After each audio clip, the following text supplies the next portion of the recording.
So the NFL's competition committee has endorsed 6 potential rules changes for the 2021 season, including a proposal that would expand the scope of information that replay officials could provide onto on-field officials and crews, and that's a initiative headed by John Harbaugh. So this specific proposal about adding another official would add an 8th official that would have access to television replay and be positioned somewhere other than the field. So this is essentially adding a designated replay official for that specific game, which I'm all for. I think I think football is one of those sports where, we have the technology to call it right. I think we can call it right. I'm not saying we need to replay every single play, but challenges and, obvious blown calls, I think we can do that. I think that's fine. That's doable. It's not something that's going to add to the length of games intensely. It's not something that's going to destroy the integrity of officiating in the NFL or destroy the integrity of the game. It's gonna make it so the game is called right. And I don't see a problem with that. Other rules that were proposed were a significant restriction on blocking below the waist beyond 5 yards of the line of scrimmage and 2 yards outside of the offensive tackle. So this has to do with downfield blocking. So essentially, it would limit the amount of times people could block below the waist after 5 yards, which. Okay, yeah. I mean, I feel like that initiative that was kind of already understood prior to this, but at the same time, I guess they just want to get it in writing. That's fine. Prohibiting playoff teams from signing players who had been cut by teams. Okay, I'm sorry. This is hilarious because it kind of reminds me of Madden. Prohibiting playoff teams from signing players who had been cut by teams whose seasons were already complete. So for anyone who's ever played Madden, I'm sure you've, at some point done or at least seen this happen. Player plays the entire year on one team, gets cut right before the regular season ends or maybe after, and then is added to the other team's roster. Or a playoff team's roster, rather. I've done that plenty of times in Madden, I'm not going to lie. Used to do it in Madden 11, Madden 10 with Randy Moss.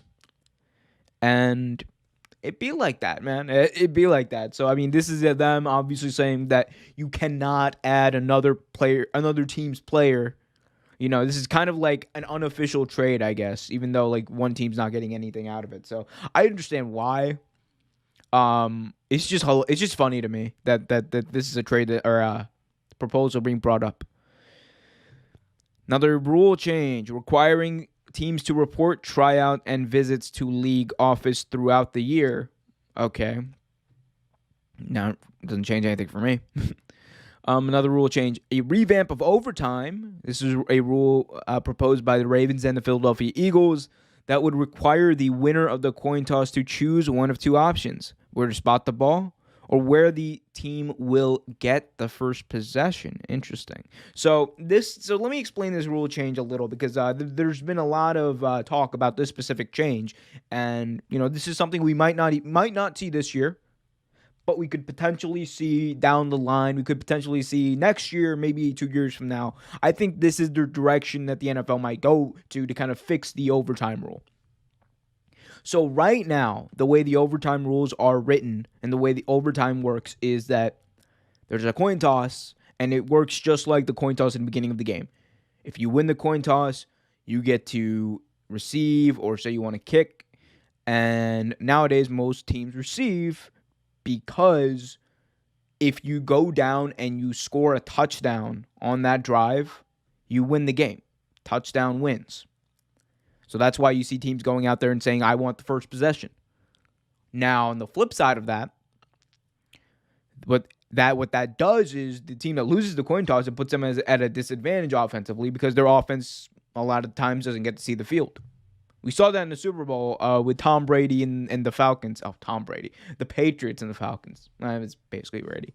We all remember 28-3, the comeback. Falcons never saw the ball in overtime. Brady just went down and scored. So what this would do is, you would essentially get to choose where to spot the ball if you want to go on defense, if you win the coin toss. Now, you also get to choose which team will get the first possession if you want to, and then those are your two choices.